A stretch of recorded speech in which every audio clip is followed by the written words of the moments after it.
我叫马乐乐，来自西班牙，今年11岁了。我已经学中文11年了，从非常小就开始学中文了。我爸爸妈妈就是我小时候就会给我播放各种中文的广播音乐等等，然后我就会耳濡目染的学会了。然后呢，我大一点以后呢，他们就会安排一个中文老师到我家，然后我就每天会跟他说话、玩游戏等等。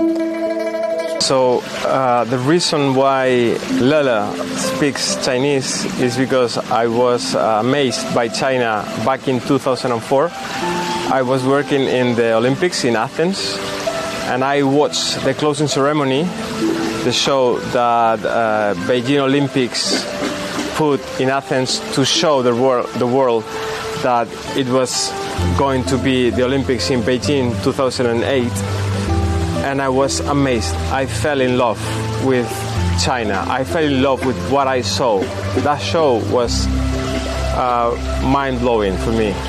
So I tried to learn Chinese as I would like to go to Beijing Olympics.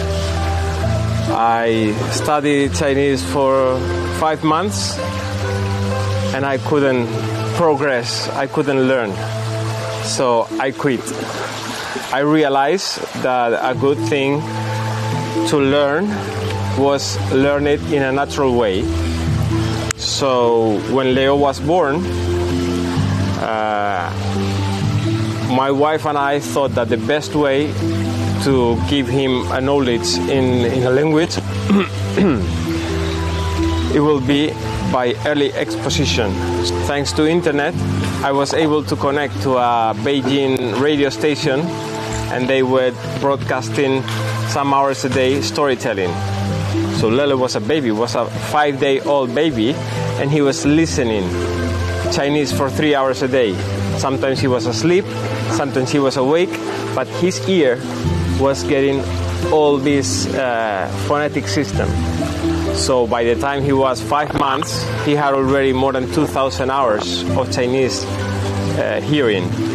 So, but that time we started looking for a teacher, and we hired a teacher to live with us.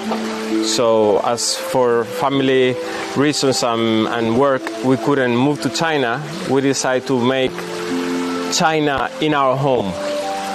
So we brought the teacher. She was living with us, and all the time Leo was awake, she was speaking to Leo in Chinese. Everything they were doing in Chinese. So he naturally learned to speak Chinese because this person was always speaking to him in Chinese. Later, of course, as he grew up, he started speaking. We started doing different things. For example, playing different games. Start to watch some flashcards with just one character, very simple.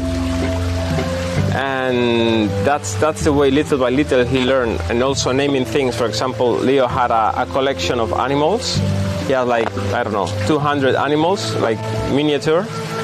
And he started to say all the names in Chinese. So he learned the name of the animals, then he learned where those animals live. And just through games, Leo learned to speak like a native child. So even he was not in China and he was not Chinese, but he was kind of like a Chinese boy. 有时候有一些东西比较难学一点，就是比如读和写比说话难一点点，但是我还是铁杵磨针的到了我现在。比如说一个火，你慢慢的把木头放进去，就会把那个火变得大。要是你突然把很多木头放进火里，火就会灭了。就是这样，我是一滴一滴的，就是放一个木头等一点，放一个木头等一点，然后我就会慢慢的积累很多东西，然后就会知道很多东西。我喜欢自己做更难的事情，看看我能到什么程度。In the beginning, many people ask us, but does he like Chinese? How did he choose Chinese? And I put it this way: you don't ask a Chinese boy if they like Chinese or not. They just speak Chinese because somebody speaks in Chinese, they listen and they repeat. So Leo didn't have the chance to think, do I like it? I don't like it. He didn't have the chance. When he was born, Chinese was in his life already. But, of course, when you do something and you enjoy, is when you grow the love for that thing.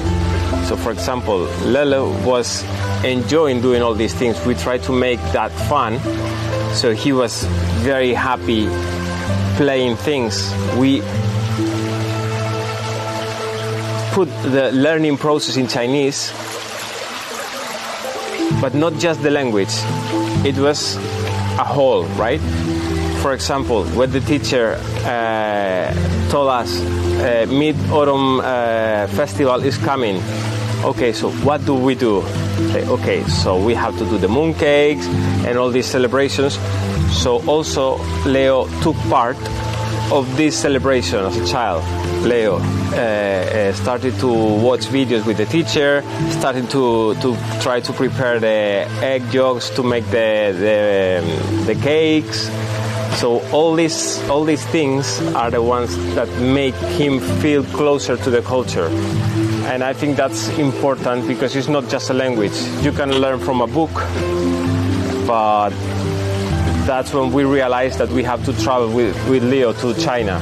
So when he was 3 years old, it was the first time we came to China, is when we understood better how the interaction with locals really impacted him and made him like Chinese more. 我第一次来中国，我应该3岁，第一次来是来到上海了。对，我来到上海，然后我爸爸有一个我的视频，我们想上高铁，然后我在跟一个中国人交流，买那个票，然后他一开始看着我说。你会说中文吗？然后我就跟他开始说中文交流，他就觉得我非常厉害。When you see him happy, making friends, enjoying the typical things, and asking the other kids to teach him, to show him more things of their daily life, like today's experience, he's having fun and playing with children, and at the same time, he's learning things that as a tourist, you are not able to achieve. So I'm very happy for this opportunity, for this chance he has to embrace and to learn more about the daily life in China.